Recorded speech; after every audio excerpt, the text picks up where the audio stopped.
Hello दोस्तों, तो कैसे हैं आप सभी। उम्मीद करती हूँ सब एकदम बढ़िया होंगे। तो आज हम फिर से लौटे हैं एक और नई योजना को लेकर।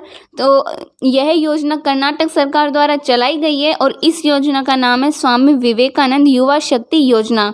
तो आज हम इस योजना के बारे में जानेंगे, इसकी संपूर्ण जानकारी लेंगे, क्या इसका उद्देश्य है, इसके लाभ के बारे में जानेंगे। तो आपको यह वीडियो अंत तक देखनी है। तो चलिए शुरू करते हैं।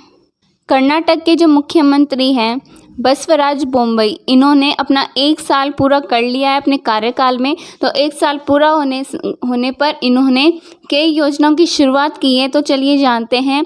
चीफ मिनिस्टर जो मुख्यमंत्री हैं, उन्होंने स्वामी विवेकानंद युवा शक्ति योजना का शुभारंभ किया है, जिसका उद्देश्य है ग्रामीण युवाओं को अन्य योजनाओं के साथ वित्तीय सहायता और कौशल प्रशिक्षण सहित 10 लाख लोगों को स्वरोजगार की दृष्टि से सशक्त बनाना तथा स्त्री शक्ति स्वयं सहायता समूह के समान विपणन में भी मदद करता है।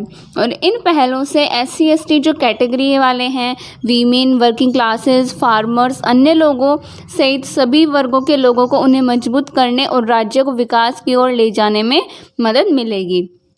तो अब इसके बारे में और चर्चा करते हैं। स्वामी विवेकानंद युवा शक्ति योजना के तहत प्रत्येक समूह के लिए 1.5 लाख रुपए की बीज राशि के साथ 28,000 गांवों में से प्रत्येक में युवाओं का एक SHG बनाया जाता है। इसका उद्देश्य अपने SHG को बैंकों और बाजारों से जोड़ने के अलावा लगभग 5 लाख युवाओं को स्वरोजगार के लिए सशक्त बनाना है।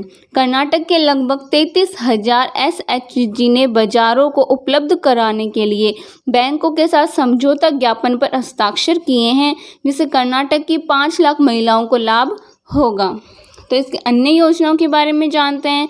विद्या निधि स्कॉलरशिप प्रोग्राम। तो चलिए इस स्कॉलरशिप के बारे में आगे पढ़ते।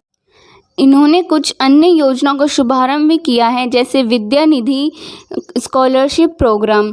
तो किसानों के बच्चों के लिए एक सरकारी पहल अब तक 9.98 लाख छात्रों को लाभान्वित किया है, जो अब बुनकरों, टैक्सी चालकों और मछुआरों के बच्चों के लिए विस्तारित है। जो कमजोर वर्ग के किसान लोग हैं, टैक्सी चालक हैं, उनके बच्चों को इस स्कॉलरशिप से मदद मिलेगी। इस योजना के अंतर्गत स्कूल के बुनियादी ढांचे में सुधार के लिए 8,000 से अधिक स्कूल कमरे बनाए जाएंगे।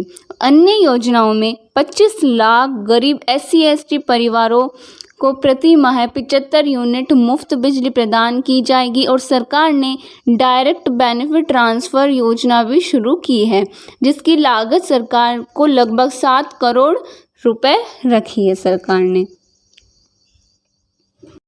इसके अलावा सरकार ने SC/ST कैटेगरी वाले जो छात्र हैं, उनके लिए आवासीय सुविधाओं और हॉस्टल के लिए स्कॉलरशिप बढ़ाने का भी निर्णय लिया है।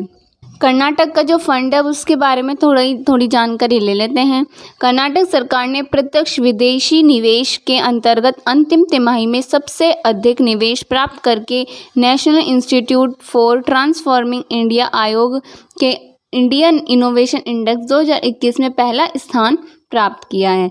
वर्ल्ड इकोनॉमिक फोरम ने हाल ही में कर्नाटक सरकार को 1.15 लाख करोड़ रुपए का निवेश प्रदान किया है। कर्नाटक का बेंगलोर जिला विकास प्राथमिकता सूची में है, जिसमें तूफानी जल नलियों के विकास के लिए 1500 करोड़ रुपए मंजूर किए गए हैं।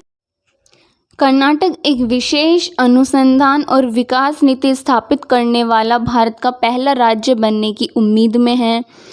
इसके प्रभावी कार्यान्वयन को सुनिश्चित करने के लिए professor Ashok S. Shettar KLE technology university Karnataka के कुलपति और अन्य अधिकारियों की अध्यक्षता में एक टास्क फोर्स का गठन किया गया है। तो आज के लिए इतना ही। तो आपको कैसी लगी हमारी ये वीडियो या योजनाएं कैसी लगी, कमेंट करके ज़रूर बताना। और मिलते हैं ऐसी ही अगली वीडियो के साथ। तब तक के लिए टाटा, बाय बाय।